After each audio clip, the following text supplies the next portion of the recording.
The UK is also poised to start mass vaccinations, and in Wales, plans have been unveiled to issue special ID cards for those getting the jab.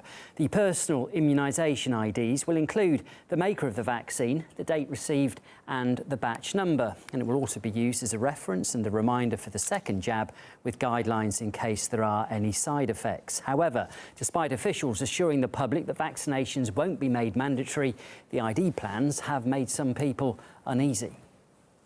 I'm very worried about the system of ID cards to be given to those who have had COVID vaccine in Wales, one step away from mandatory vaccination.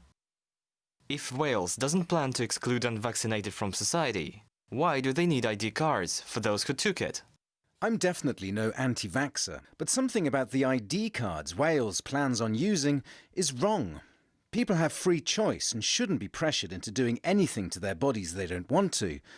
Well, the official overseeing the vaccine rollout in England has admitted that, while it's not obligatory, there could be societal pressure to have it. We discussed the issue with a panel of guests.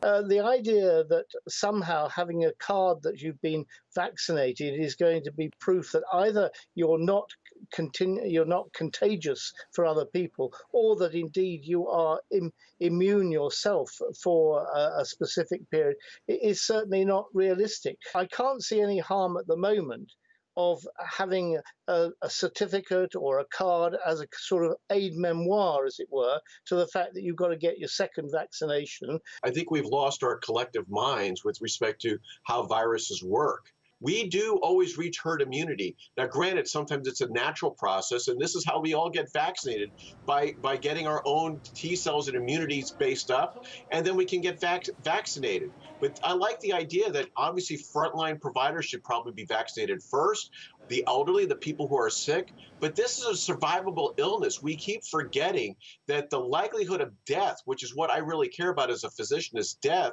is incredibly low. The largest part is survivability. Now, Michael, of course, the people who really are concerned are the at-risk groups, the more vulnerable people who have been terrified of going outside. Absolutely, they need to be protected. I know the idea of the greater good has kind of lost its importance, lost its popularity, but there are some who would say, you know what, we all need to suck it up so that everyone, all of society, can live fully again. What do you say to those people? Well, I mean, if you look at the history of such uses of such terms as the common good and the greater good, it doesn't have a very good history, let's face it.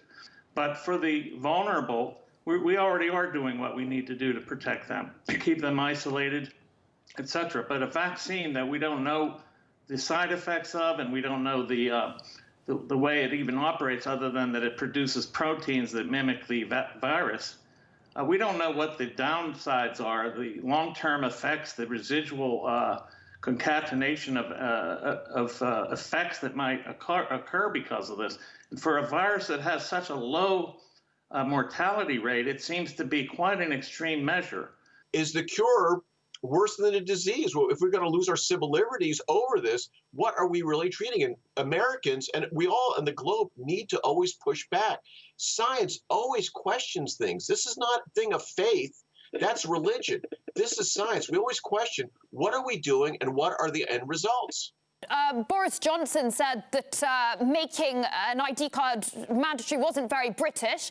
Is it necessary? And do you think that we're going to see really strong public pushback on this? Well, first of all, I don't think it is necessary to make it compulsory. I think the government's set its face against that already. And as you've indicated, it's not the British way. We don't make these things compulsory. But of course, as was indicated by one of your other guests, I mean, if or indeed by our health minister, it may become almost mandatory if you actually want to do certain activities. I mean, if some sort of certificate of your vaccination is required, then it does become subliminally mandatory, and that is a great concern.